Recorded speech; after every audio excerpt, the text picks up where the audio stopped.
everyone. Welcome to the session about the perspective and current trends and the future of plasma science 2. So we have three excellent speakers here, and the first speaker is Klaus Bartschat, talking about the atomic and molecular collision data for plasma science.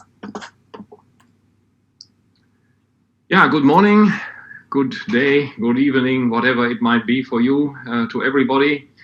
Let me also thank the organizers for the opportunity to give this talk. It will go pretty fast, so there's an overview, but I guess that the audience is rather diverse, so don't worry about the details. And my slides are available. I changed them a little bit since last Friday. I uploaded them, but there will be a new version. And so if you have any questions later on, we can easily talk about it, no problem. So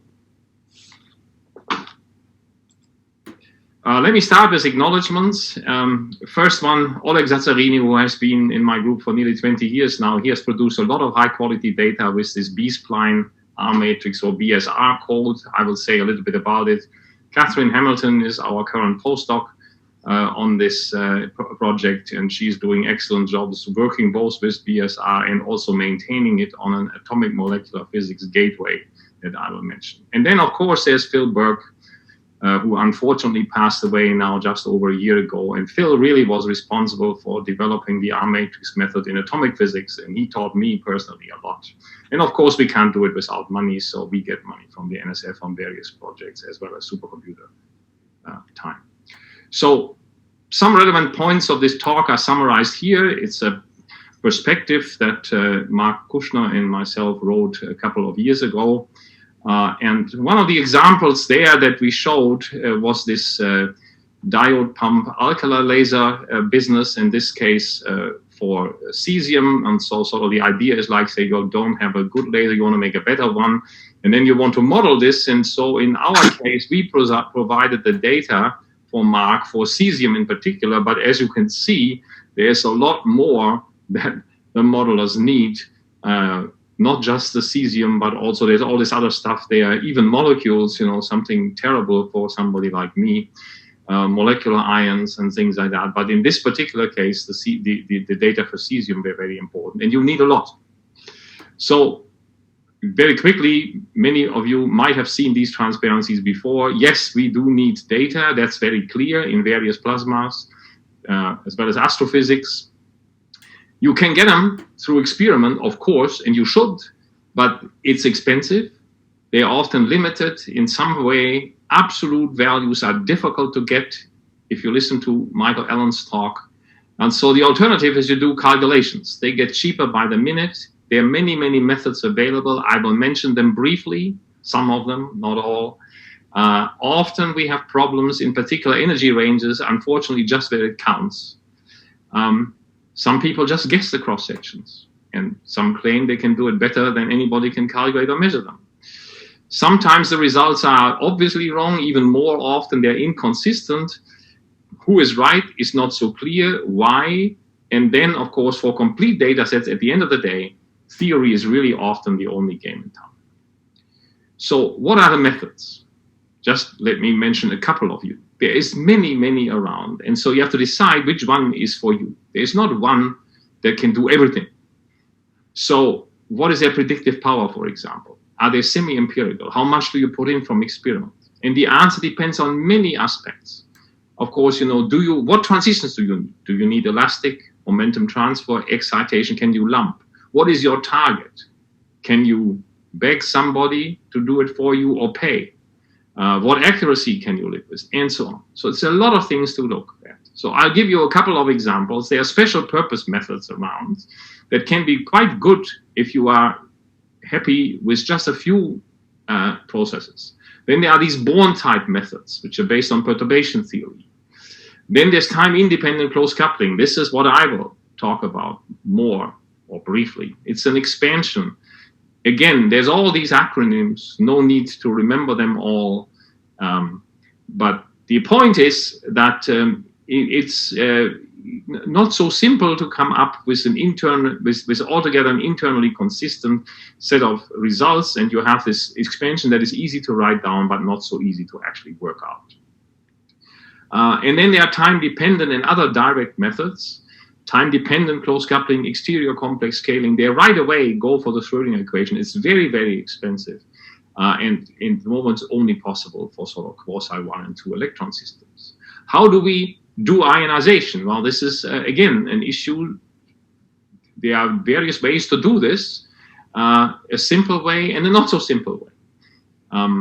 How do you do relativistic effects? Once more, you can do it somewhat simply by using Clebsch-Gordon algebra. You can try it perturbatively with Bright-Pauli, or you can do what we all wish we could do, use a Dirac-based approach. Now come a couple of examples. So this is this optical model potential. Gustavo Garcia and his collaborators in Madrid are very good at this. So the idea is basically you do potential scattering with an imaginary potential to carry out, do something with absorption here. And then these other things, they mock up the basic physics, and it can be quite good, as you can see right here.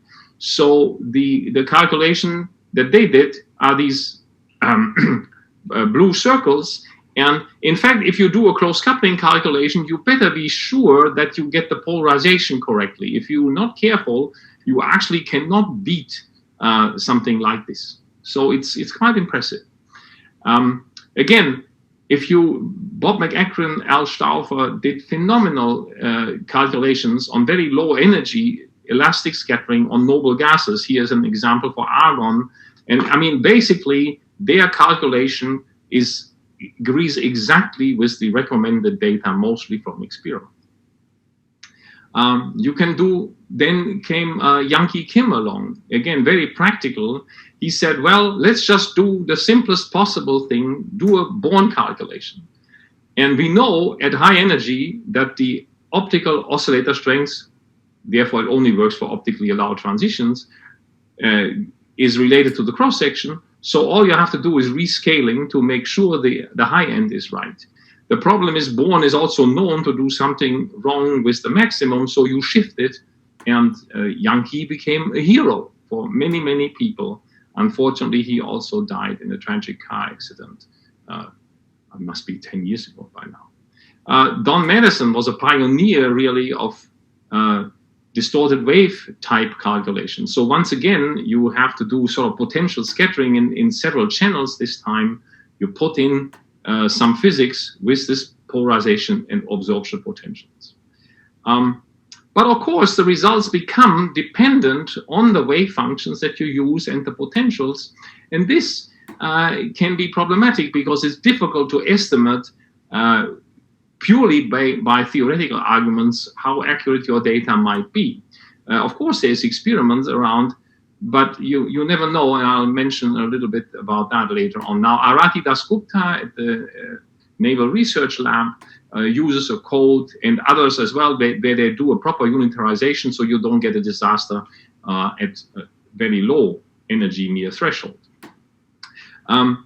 So the situation is, those are kind of calculations. In principle, you could do it themselves. So you go to the IAEA website and you find that there are the Los Alamos collision codes and this FAC, the flexible atomic code around that you might be usable, might be able to use it if the sites are available. And so you go there, you find a big thing linked to the Los Alamos Atomic Physics Code Center. Next thing, you click that link, and then you see this unavailable service, because you never know what rules the US government puts in place. So next thing is, you see it indeed. If you go there, there are several codes around. Yuri Ralchenko mentioned this flight check code, which is available at NIST. And indeed, this Los Alamos code is currently unavailable. I did check out the flexible atomic code. I haven't used it. I didn't get a chance to test it out completely, but at least the download and the installation worked without any glitch. So I was quite impressed by that. So once again, what happens if you do distorted wave calculations? It can be worse than what I showed before. So there is a completely different results on a logarithmic scale, factor of 10 is nothing. So the question is, who is right? Experiment has huge error bars in some case. Now, a diehard plasma physicist may say, well, this cross-section is 0 anyhow, right? So who cares? But some others are not, and you've got to be careful. So the question is, which model, if any, can you trust? Here's one more example. I hope you all feel sorry if you didn't come to our poster on Tuesday, but this is the latest thing on indium. You see it is a big collaboration. Michael Branger is organizing it basically, and what you see here is these are the differential cross-sections, and you'll see that some of these calculations that I will talk a little bit about, relativistic convergent close coupling, B-spline arm matrix, Dirac B-spline arm matrix, they agree very, very well with experiment, but also with each other, and in some cases that might be more important. Relativistic distorted wave is completely hopeless at 10 eV, but then it kind of, the question mark becomes a little bit smaller. Interestingly enough, you could, except probably for 10 eV, calculate reasonably accurate total cross-sections for these energies, because the cross-sections are peaked so strongly for these optically allowed transitions in the forward direction that basically the integral is determined by just what the first 10 or so degrees. So we can test, however, systematically, I'll get back to that as well later, the convergence of the expansions, how to include relativistic effects. Again, these numbers here mean how many states we couple in a close coupling expansion. And you see that there's some wiggle room, but at the end of the day, if you take our best data, we believe the best two sets of data are the red one and the blue one, and they agree extremely well. So we are very careful, I think, at this moment to say that so we do not believe that there's any chance that these calculations are off by more than 10%. As you can see, experiment has no chance to bring the error bar that far down. Now, fortunately, there's good agreement, but I'll leave it to you which data you would like to use. So I'll talk a bit about time-independent close coupling. There's all these formulas. Don't worry about them. The important part is close coupling can give you complete data sets, and the results are internally consistent. It's a unitary theory that conserves the total flux, so we don't eat up electrons or produce them out of nowhere. Couple of examples. This is 20 plus years ago. Electrons on helium, very important, still very important, solved. For all practical purposes, it's solved for plasma physics. But then you look at something like krypton, same thing, 20 years ago, a complete disaster. So we need to work much harder than that. And that's exactly where Oleg Zassarini and his B-spline arm matrix comes in. Again, I don't have time or enthusiasm, and you probably don't want to listen to all the details to say all of this. Let me just say, it's a very clever method. Oleg wrote it up. We've done many more extensions since then. These calculations are expensive. The biggest problem is that we need to diagonalize very large matrices, and we have to solve the problem outside of this arm matrix box for potentially hundreds or 100,000s of energies, depending on if you need a lot of resonances for electron-ion collisions or photoionization. So many calculations on this have been performed. At least another 100 since 2013, when we wrote a topical review about this method. You can read all about it if you like. And as I said, contact me if there's any issue. We need supercomputers. Fortunately, we are doing quite well with the NSF on this so-called EXCEED program. And the latest is we now have access to Frontera, which is the new NSF flagship machine. It's currently number 8 in the world, or at least it was last week. So who knows what came up since then. And here are just a couple of these examples. It's just fantastic. We had to renormalize a little bit, but look at, it's amazing. This is neon, and this, then you might have heard, I hope you heard Michael Allen's excellent talk for the Alice Prize on Wednesday. In fact, I think he showed this graph as well. These are absolute cross-sections, angle differential at 2 angles, one of them being very challenging. and it's looking really good.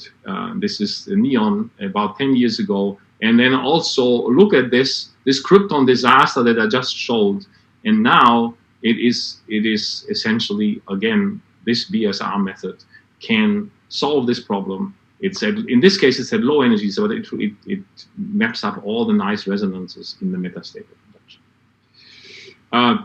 Nevertheless, we felt good. And then sometimes it's very good to work not only with other fundamental sort of theoretical people who do fundamental collision experiments. You might also want to work with plasma modelers. And this is really what I liked so much at the GEC. So I got in contact with people at Greifswald. Andreas Drinklage and Dirk Dote was the PhD student at the time. And he did this modeling and he said, your results are all bad. And we had given him this curve, and we told him, this is just fantastic, don't worry about it. And he says, no, something is wrong.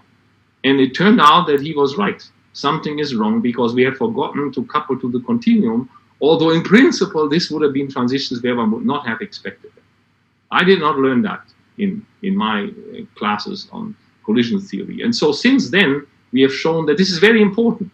But now we believe we have very reliable data. Quickly, what do we do to do ionization in the close coupling? That was not meant to be done originally. We know how to do this. There's a critical technical step. Don't worry about it. I just show you that it works. This is helium, total cross-section over here, single differential cross-section over here, triple differential cross-section there. This is another problem. So helium is a great target as long as we still have something with the world's helium supply. That is the one where we can test B-spline R matrix, convergent close coupling, time-dependent close coupling. This is sort of James Colgan and his collaborators. Everything is just great.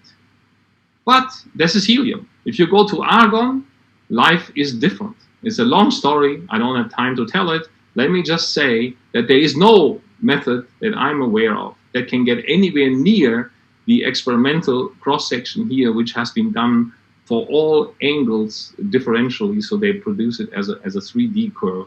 The agreement is not perfect, but it's darn good. So where do our results go? Well, many databases, one of them is AlexCut, in which we are more involved. And you see, there's a lot of people contributing, right? So this is us here somewhere, there's our Curtin friends, there are experimentalists, theorists, and so on.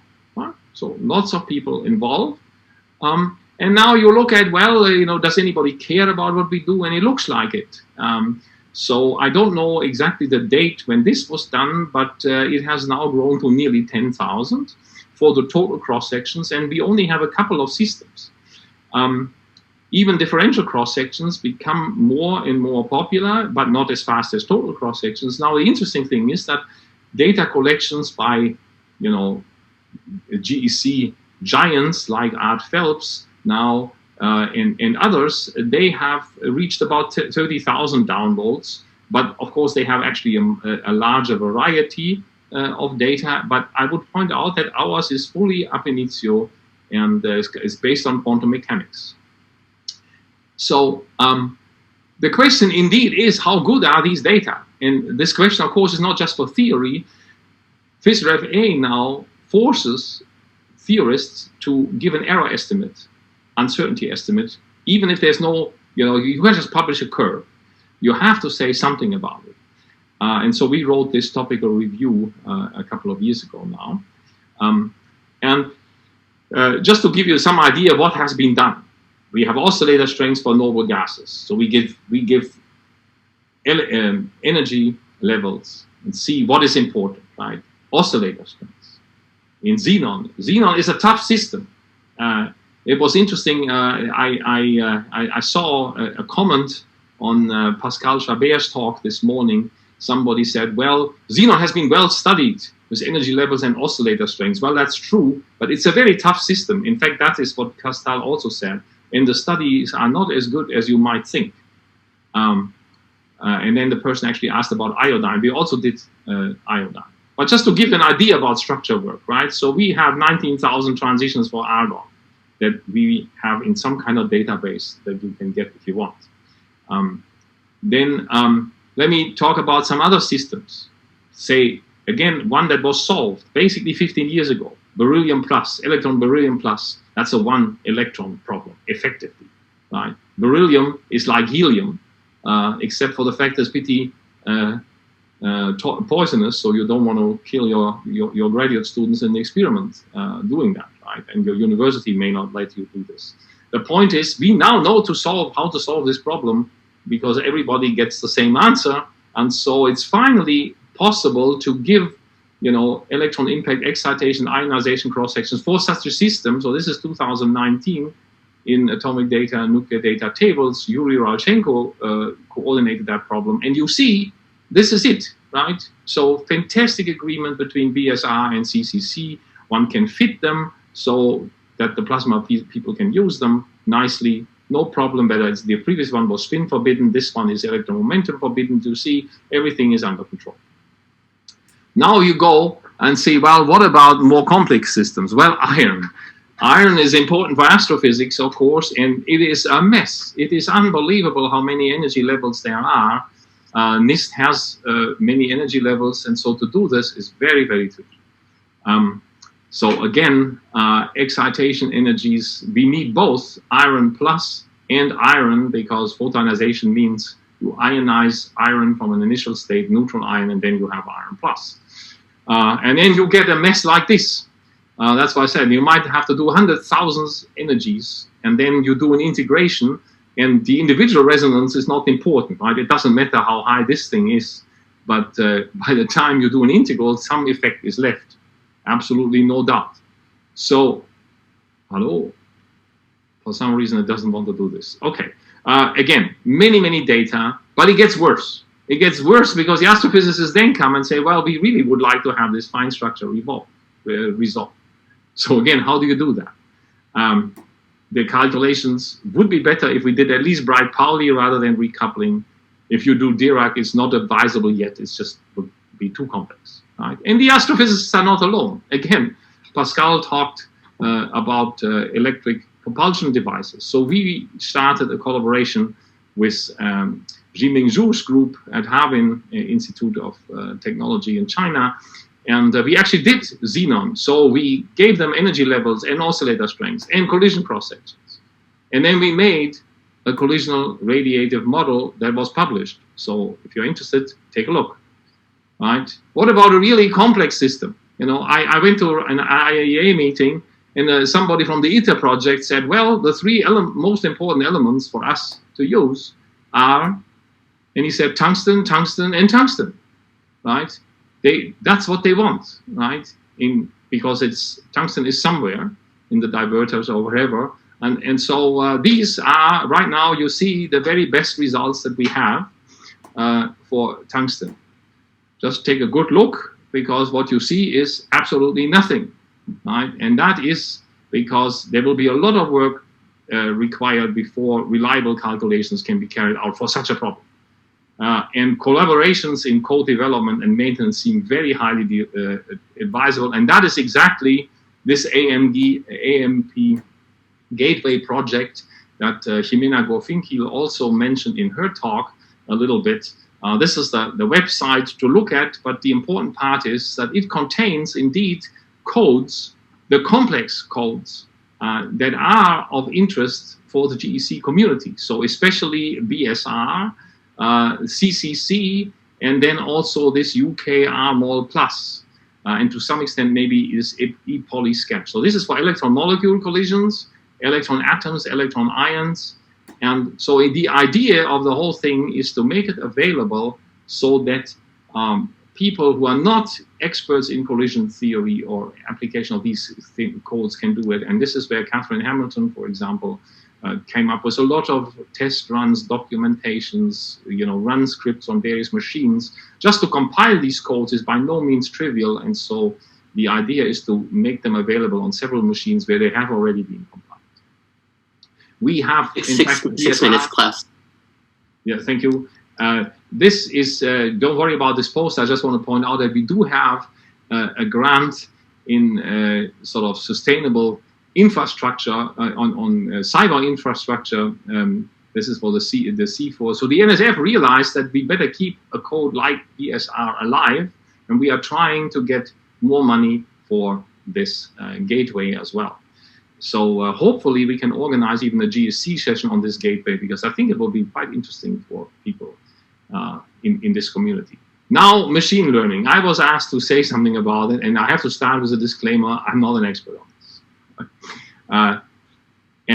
One person who did work, whom you might know, who has been quite active in the GEC, is Alison Harris. And the idea there was to use an artificial neural network to come up with ionization cross-sections for proton impact on various targets, so heavy particle collisions. And without going into the details, let me just say, so overall, they say this artificial neural network is able to do something for atoms and molecules. So Roman Krebs is working on doing this for quantum molecular dynamics. So the idea is to get potential curves for molecules, complex molecules, and they are, very hard to get and very important for certain collisions in astrophysics, cold collisions of molecules and things like that. So there is work going on. I'll get back to it in my summary. I just want to close the loop with the work that we did with Mark. So we gave him all these cross sections. Remember at the beginning I talked about cesium. Then Mark did his magic, and he found that there was a lot of cesium plus being generated, and this means after so and so many pulses, things are not looking that great, but it's a whole lot cheaper to figure this out using a reliable theoretical model than to build the apparatus and then find out it doesn't do what you want. So my conclusions: electron collisions really with atoms and ions are clearly a vital part of AMO physics. The field is very mature, but there are still innovations that are constantly made, and they are needed, there's no doubt about it. We have great, very fruitful collaborations with experimentalists, theorists, and users outside of AMO, which is basically the GEC community who need and use our data. Right? Of course, experimental benchmark data remain very important to test and to push the theory, and we can now finally estimate uncertainties of our predictions, which is very important. We need supercomputers, of course, to get reliable answer. There is room for the interpretation of the physics. I have no time to discuss this here, and this is not really the topic of the talk. Now on machine learning, my words of wisdom, if you want to call them that. Clearly, these cross-sections need to be combined with reliable plasma models. I learned a lot about how swarm data go, and maybe indeed machine optimization can replace or even improve the work done by individuals like Art Phelps, Skip Morgan, Stephen Biaggi. And so it may well be possible, but I think in order to make serious progress, there must be interest from somebody, either the funding agencies, National Science Foundation, very fundamental, maybe Department of Energy, Department of Defense, Air Force, NASA, NIST, more applied, or industry. So what else can I say? And if there is no significant support, it won't take off, I think. So last thing is our contacts. Please send us an email. I'm happy to talk to you via Zoom and as well, no problem. We generally, we like to help, as you may know. We usually provide what we have for free, but the situation now is that if you want us to do new calculations, we will need some dollars at the end of the day. And with that, I thank you for your attention. Thank you so much. We have time for a few questions. So I have two from Tom Miller. The first question says, what is it about indium that motivated Brunger to marshal so much effort? That's good. Well, unfortunately, I don't have the thing here. I think this was driven because there was an experimental group I think it's in Belgrade. I wish I could quickly find the paper. The best thing is probably, one of the things is that indium is used in several applications in plasma physics. I cannot offhand remember. One of them is for lighting, although I'm not sure that lighting is really the winner anymore. Maybe on some plasma screens, I don't know. But anyway, they want to do this. They asked us to contribute, and that's what we did. But there must be applications. If they are not, then I guess a reviewer would have said something. So, okay. I'm happy to send you just read the introduction to the paper, I think, that we published.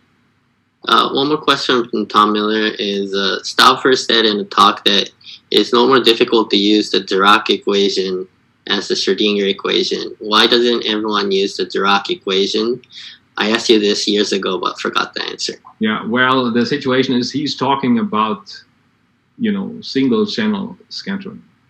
And, that is not comparable. For us, the matrix size doubles, okay, that we have to diagonalize. Now, matrix diagonalization goes like n cubed.